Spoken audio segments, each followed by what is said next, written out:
And you're going to start off with a look at Russia and the financial impact of those sanctions. Yeah, and we're going to focus really on the US sanctions because those are the ones that have really zeroed in on Russia's economy, asset freezes and visa bans against about 20 high-powered figures within Vladimir Putin's close circle, including a lot of big bankers and contractors. Now, one of the most important targets is Bank Rossiya, a senior U.S. official saying that lender will no longer be able to do business in dollars, despite the fact that it holds about $10 billion worth of assets.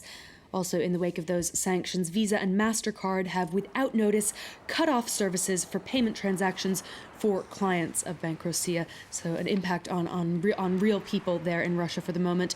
A more symbolic sanction being seen against Gunvor, which is the world's fourth largest oil trading company. Putin himself is thought to have a vested interest in that firm and profits from it.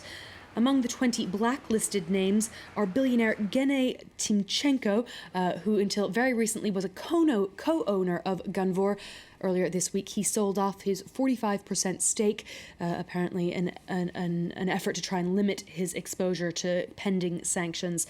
Now, despite all this, we have heard from Russia's deputy finance minister. He says that he sees no severe consequences for Russia's financial sector.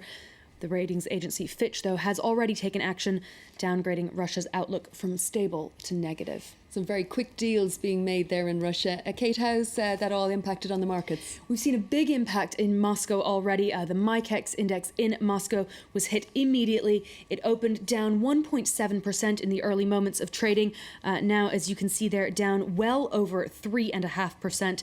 So a very real impact there. No impact for the moment on the European markets, which have just opened in the past few minutes. We've seen a different story altogether in Asia. The Nikkei is closed this Friday as Japan marks the first day of spring with a long weekend. Asian stocks otherwise following Wall Street's positive trend for Friday. The Shanghai Composite doing particularly well, up over 2.5% there. Let's turn to an intriguing story of lost and found money. Mt. Gox says it's recovered some of its missing bitcoins, Kate. Yeah, Mt. Gox, you'll remember, is the collapsed Tokyo-based Bitcoin exchange. It filed for bankruptcy last month after losing about $500 million worth of that digital currency to what it said was an online hacker. Now they're saying they've actually found some of that money. 200,000 of the 850,000 missing bitcoins have apparently been uncovered in a forgotten digital wallet. Delano D'Souza has the details.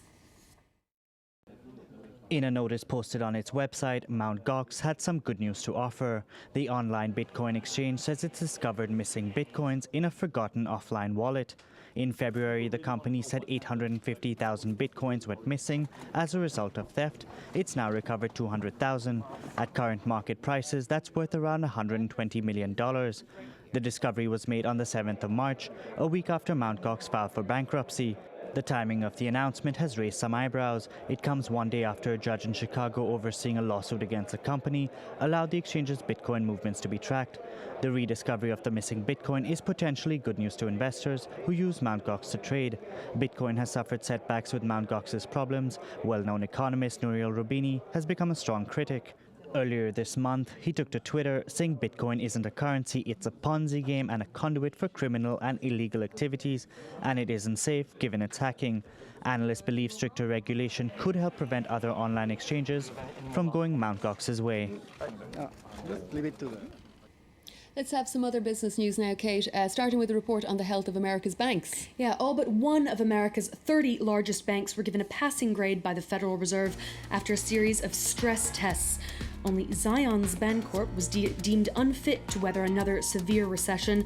The Fed said the banking sector is in better shape than at any other time since the financial crisis struck 5 years ago. The impending World Cup has given a boost to Nike. The athletic brand said that orders set to be delivered between March and July rose 12% to nearly $11 billion. While sales weakened in emerging market China, they jumped 33% in Western Europe, where the football tournament is especially popular. And the chief executive of General Motors will face questions from U.S. lawmakers about the recall of 1.6 million vehicles.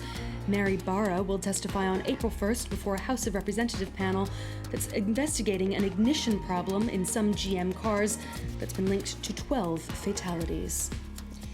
General Motors Big time under pressure there, Kate. Now you're going to end with a very expensive smartphone that has privacy benefits. Yeah, this is a cryptophone that guarantees secure conversations and texting via a very secure connection. It's designed, of course, to resist the spying and eavesdropping that people have become more and more worried about, especially in the wake of Edward Snowden's revelations about the US government's surveillance program. Now, it doesn't come cheap, of course. A Cryptophone 500 that we can see there costs around $3,500. But a lot of people seem to be willing to pay for that kind of privacy. ESD America, which is the company behind this phone, says it's churning out 400 of these smartphones a week and that it can't keep up with demand. Kate Moody, thanks for that roundup of the business news, and we'll see you, of course, in the next hour. Time to take a look at what's grabbing headlines across the